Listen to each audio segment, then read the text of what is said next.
Halo sahabat YouTube, kembali lagi di channel Pojok Inggris. Dan di video kali ini kita akan melanjutkan pembahasan materi yang sebelumnya, masih berkenaan dengan pembahasan skills atau kemampuan di dalam TOEFL. Dan kita sudah masuk kepada TOEFL Skill 40, yaitu dengan materi pembahasan Recognizing Irregular Plural of Noun, yaitu mengenali bentuk-bentuk kata benda jamak yang tidak beraturan. Karena di dalam bahasa Inggris itu kata benda jamak itu ada dua, ada yang beraturan, ada yang tidak beraturan. Yang beraturan itu seperti biasa perubahan dari kata benda tunggalnya ke kata benda jamaknya adalah dengan menambahkan s atau ws pada kata benda tunggalnya. Nah, jadi seperti ini secara umum perubahan kata benda noun dari singular ke plural adalah dengan menambahkan s atau ws pada noun singularnya. Contoh, jacket menjadi jackets, hero menjadi heroes, wife menjadi wives, yaitu perubahan dari singular ke pluralnya cukup menambahkan s atau is. Itu namanya kata benda jamak yang beraturan. Perubahannya itu jelas, cukup dengan menambahkan s atau ws. Namun dalam bahasa Inggris ada juga kata benda yang tidak beraturan, kata benda jamak yang tidak beraturan. Artinya perubahan dari kata benda tunggalnya ke kata benda jamaknya adalah tidak melulu dengan menambahkan s atau is. Apa saja kira-kira kata benda jamak yang tidak beraturan itu? Mari kita lihat. Yang pertama yaitu dengan vowel change, merubah vowelnya. Contoh ya, ada beberapa daftar kata dalam bahasa Inggris yang berupa kata benda jamak yang tidak beraturan. Contoh, kata man ketika mau dirubah ke jamak itu tidak menambah s. Kenapa? Karena man ini tergolong kata benda yang tidak beraturan. Perubahan dari singular ke pluralnya. Jadi man ketika dirubah ke jamak menjadi men. Man, men. Vowelnya berubah, tidak menambahkan s. Contoh yang kedua ada woman menjadi women. Dari food menjadi feed, dari tooth menjadi thief, dari goose menjadi geese, dari mouse menjadi mice.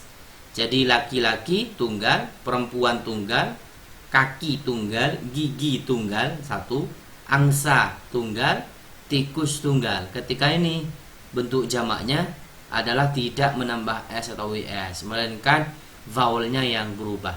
Ya, ini jamaknya, bentuk jamaknya.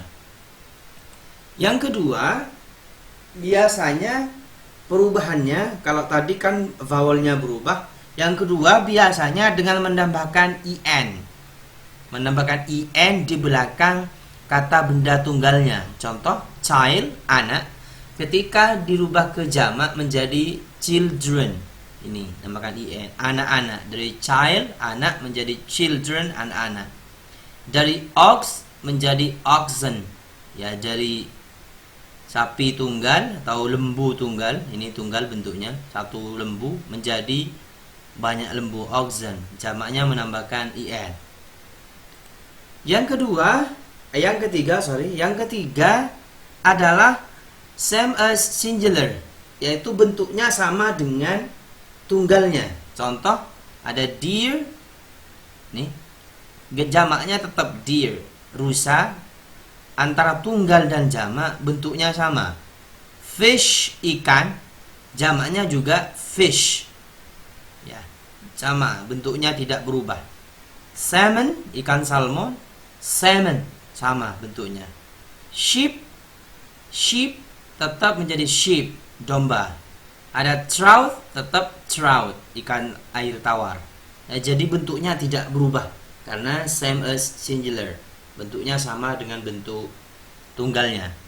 Berikutnya yang keempat yaitu dengan merubah is menjadi seperti ini, e dan s, atau i, s, es. Jadi berubah dari is ke s. Ini contoh, analysis pakai is menjadi analysis pakai ini E dan S. Axis, crisis, diagnosis, ini tetap anunya berubah ke IS. Hypothesis berubah ke IS. Parenthesis ini berubah ke IS. Synthesis ini berubah ke IS. Thesis berubah ke ini. Jadi perubahannya adalah pada huruf terakhir IS-nya diganti dengan ini E dan S. IS, IS perubahannya.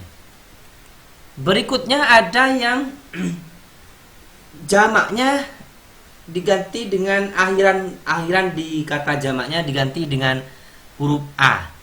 Contoh, kata bacterium menjadi bacteria, curriculum menjadi curricula, datum menjadi data, phenomenon menjadi phenomena, criterion menjadi criteria.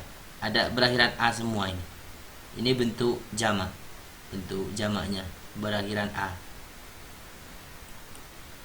Kemudian yang terakhir yaitu dari huruf akhir US-nya berubah menjadi I.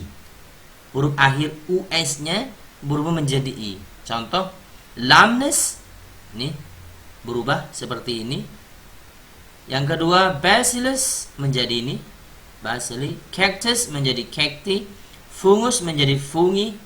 Nucleus menjadi nuclei, radius menjadi radi, stimulus menjadi stimuli, syllabus menjadi syllabi. Nih.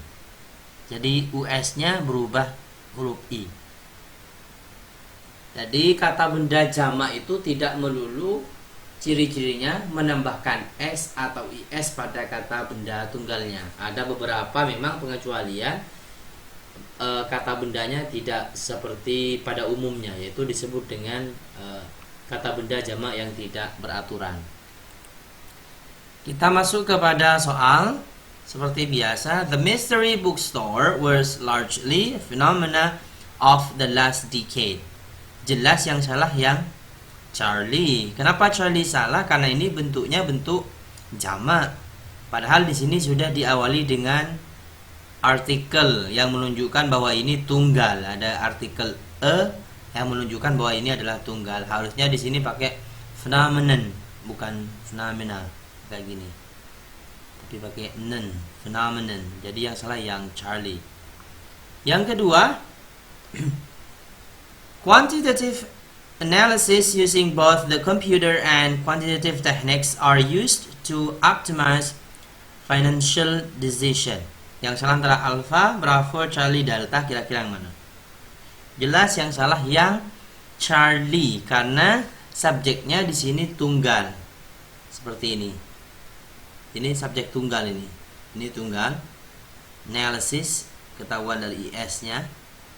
Kemudian ada artikel juga di depan yang menunjukkan bahwa ini tunggal. Maka karena subjeknya tunggal, harusnya verb-nya menggunakan verb yang tunggal, bukan are tapi is. Jadi yang salah yang Charlie, is used. Harusnya is used.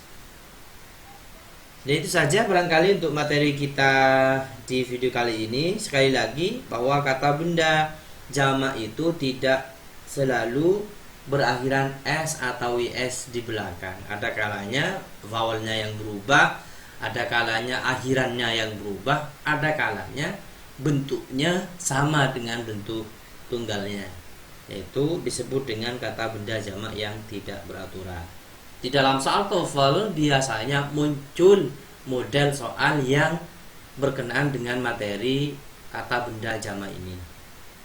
Itu saja, terima kasih, semoga bermanfaat. Sampai jumpa di video berikutnya. Kalau ada pertanyaan silakan tanyakan di kolom komentar. See you next time.